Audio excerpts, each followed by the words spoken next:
Hi everybody, this is September 27th, 2024. This is my video journal to recover from the trauma of watching my little brother, Paul Kierans, 64, with Down syndrome, be locked up by the new Democratic Party government with David Eby as the acting premier for 588 days. And then he died alone among strangers at Burnaby General. So I am in the middle of my 10,000 steps. I try and do 10,000 steps a day. And I went into the superstore to get some items. And I saw a big container of pumpkins.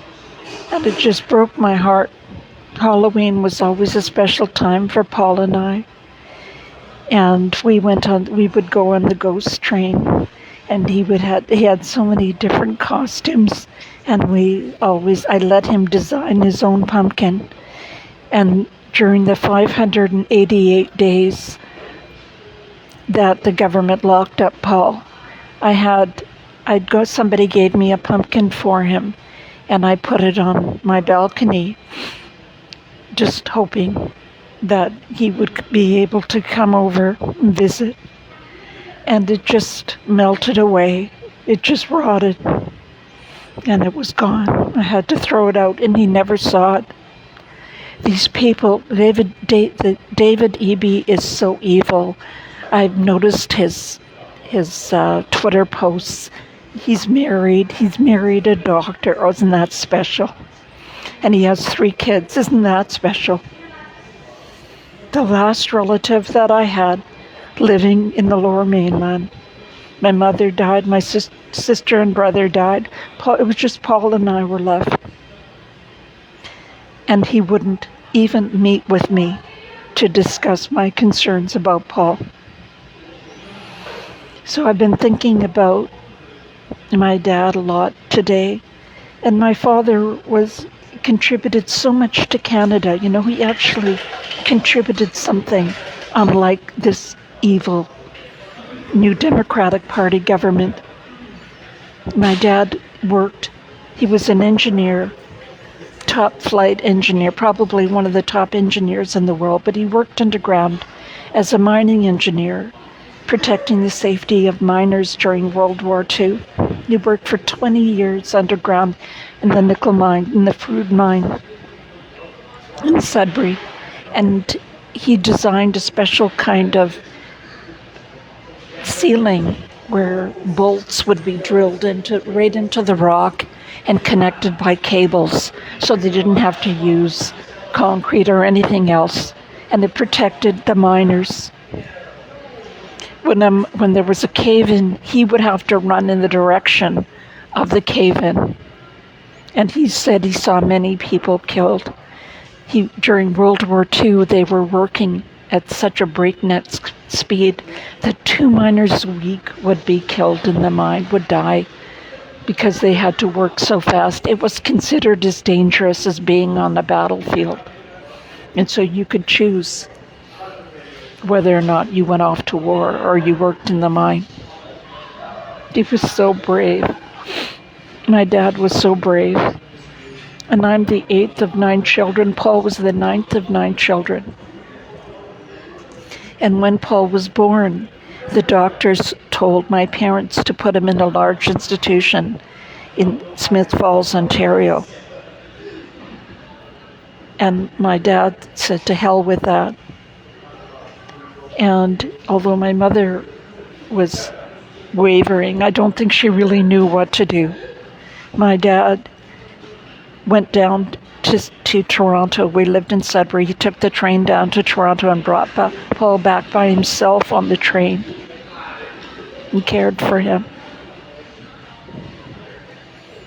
And then my dad was hired by the Churchill Falls Labrador Corporation, and he used the system that he had designed for the roofs of the interior ceilings of mines to create the underground structure for the Churchill Falls power project, which provides clean hydroelectric power for the whole eastern seaboard of North America. And my dad was the one that designed the interior, so they didn't have to put any concrete. They just used his special restraining system of bolts and rebar.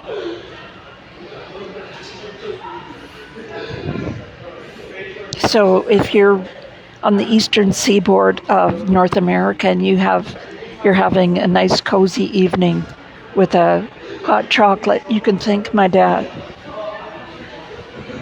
He contributed so much to Canada, to the wealth of Canada, unlike these loser New Democratic Party communists. My dad would be so devastated to know what happened to Paul and the torture that Paul and I were put through in the last 588 days. I can't believe it myself. I've tried to contribute the best I could to Canada. I raised 2 children as a single mom. I was the first single mother that graduated from the University of British Columbia Law School. My daughter was so proud. I saw a note that she had written somebody where she said, "I'm proud of my mom because she was never on welfare." And this is the way we're treated. David Eby wouldn't even meet with me. He had his lawyer, Tina Mason, and Nikki Sharma wrote me a letter saying, "We're not going to respond to your letters anymore." And they never did. They never did. It's the worst miscarriage of justice in British Columbia history. So I'm begging all my Facebook friends and anybody that watches this video, please do whatever you can to defeat this New Democratic Party government and throw them out on their asses. Because my dad warned me about communists, socialists and communists. They see everything as a collective. They don't respect individual rights at all. I remember as a little girl standing in my garage and my dad explaining about Mao's communist revolution and cultural revolution and how evil it was and how it turned children against their parents. Children would spy on their parents. It was the collective was everything. Individuals meant nothing. It's not benign. And they're evil. They're truly evil. And if they would do this to me, they would do it to you. They would hurt. Paul was such a good person. He tried so hard. He worked hard at his workshop. He tried so hard to be good. Even if he was disappointed about how things worked out, he tried so hard to be good and to do everything that was asked of him. And then these evil Larche, L''ARCHE, that this SEX cult that had ensnared him. So many people failed my little brother. I can't even count them all. So today I was supposed to be working on my response. My sister wants to have me declared a vexatious litigant so that I can't defend myself. If ever somebody comes after me or I have some right to litigate, she wants me declared as a vexatious litigant so I can't file any documents and I can't respond to defend myself. So I was working on that all day and thinking about it all day. But I'm so traumatized by watching my little brother be killed alone at Burnaby General. And I just couldn't work on it. I just sat at my desk all day and struggled. So please make sure that you're registered to vote. Find out who your Conservative Party of British Columbia candidate is in your riding and go and help them. get their name. You can volunteer to do door knocking, drop off flyers, offer to be a scrutineer on election day, October 19th, coming up very soon. I think in 20 days. What I've been doing is I've been responding to any tweet to do with this election. I respond with my story and my brother's story. So I think I consider that a form of door knocking. And I think I've tweeted maybe 1,000 tweets.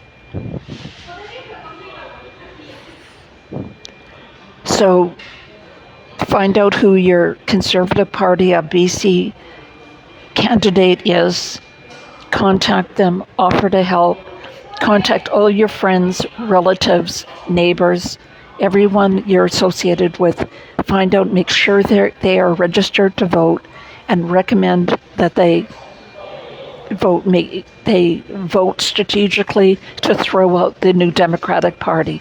Particularly, Nikki Sharma was the Attorney General that had her lawyer write me and say they weren't going to bother responding to my letters. They wouldn't even meet with me. And David Eby. And Paul's member of the legislature was Ann Kang. She did the same thing. One line email. I'm not going to bother responding to you. So what I do is I treat it like a full-time job. I stay on Twitter all day long, and every time they make a post, I respond with my brother's story and his picture. Throw these socialist, communist assholes out. That will be justice for Paul. That will be the beginning of justice for Paul. So take care, everybody, and have a wonderful weekend. This is coming up on Monday is the Truth and Reconciliation Day in Canada, a celebration of the founding First Nation people. I just want to say, when I was a little girl, my best friend was an Ojibwe girl named Genevieve Solomon, and her grandmother lived in a reserve on Manitoulin Island in Lake Huron, in Wikwemikong, the Wikwemikong Reserve, and we used to go and spend weekends at her grandmother's little shack. It didn't have running water, and her grandmother didn't speak English. She only spoke Ojibwe. She was a beautiful lady. I'll never forget. And once I wandered into Lake Huron, and I came out and I had a little lamprey, some kind of bloodsucker on my foot. And I was so freaked out in this little cabin that I was racing around trying to pull it off, screaming with fear. And Genevieve was chasing around after me with salt. Like, the only way you can get them to let go is pour salt on them. So she's chasing me around with a salt shaker, and I'm screaming at the top of my lungs. I'm sure the grandmother must have thought we were nuts. But anyways, so here's to I'm wearing my orange Visi vest. And thank you to all the First Nations people that have contributed so much to the world's economy. Corn, coffee, tobacco, pumpkins, squash, the governmental structure of the United States and of the United Nations. I mean, there's just an infinite number of things that First Nations people have contributed to our humanity and to the cultures of the world. Thank you so much.